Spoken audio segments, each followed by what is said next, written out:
Asante DJ. Aise, mambo ni mazuri. Sasa nimepewa topic ambayo ni nzuri sana, na ndio biashara ilipo, na ndio makoto yalipo.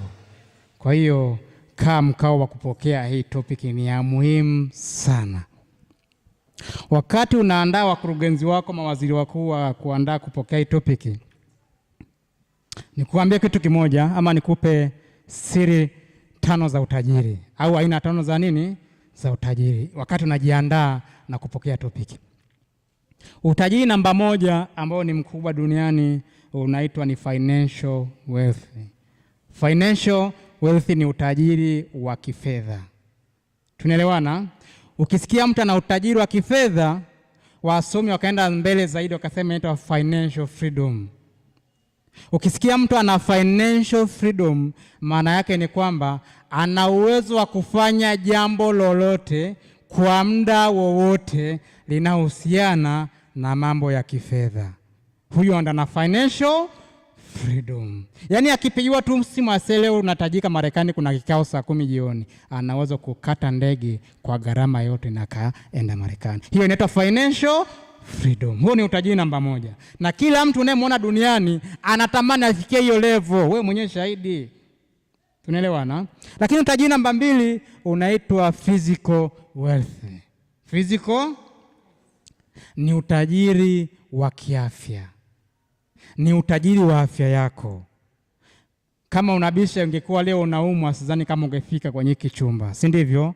Kwa hiyo utajiri wa kiafya ni utajiri namba 2 mkubwa duniani. Na ukipoteza afya, automatically pesa itakukimbia.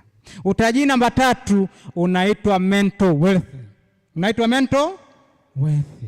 Huu ni utajiri muhimu sana kwa karne hii ya information age. Ni utajiri wa kiakili.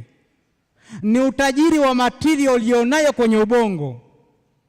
Tunaelewana? Ni utajiri wa material ulionayo kwenye ubongo. Ni utajiri ambao kama unao hii mental wealth, una kitu kizuri, lakini kumpelekea mtu akakukubalia akaanza biashara yako na kumekuwa ni changamoto. Uongo kweli?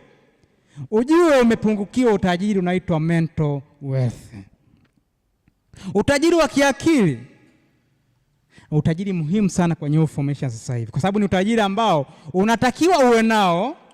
Unamkuta mtu ana manegative kibao, ana machangamoto kibao, amewaajiri Mr. kushindwa kibao, lakini kwa sababu una mental wealth, una uwezo wa kumpa ulichonacho, ukamconvince akakuelewa, akaachana na kufikiria alikuwa anafikiria, akakubali kukufuata wewe na fursa uliyompatia. Hiyo inaitwa mental wealth.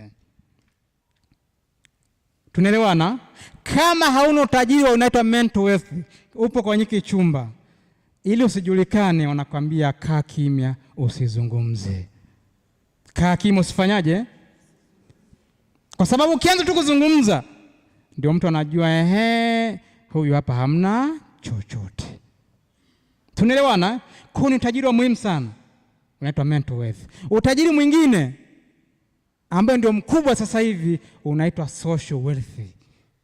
Social wealth, wengine wakisema ni mtaji wa watu, social capital. Tunaelewana? Social capital. Nafikiri ndio topic yangu inavyoenda pale. Social capital. Pesa yoyote ile unayoitafuta kwenye maisha haya, kila mtu ipo kwa baadhi ya watu, si ndivyo? Ukiwa una mtaji mdogo wa watu, hayo mabilioni ambayo tunayataja of course unaweza kawa ni historia. Tunaelewana? Kwa social wealth ni utajiri wa muhimu sana kwenye hii dunia sasa hivi. Bosi wangu pale amewahi kunifundisha kwamba ikitokea msiba wanachoangalia walihudhuria watu wangapi. Uongo kweli? Hawaangalia walikuja na magari, walikuja na miguu, lakini walihudhuria walikuja watu wangapi. Alikuwa na watu wengi. Kwa utajiri wa social wealth kwenye hii biashara yetu ni asset muhimu sana, na ambao wanaenda kuizungumza hapo dakika ya moja mbele.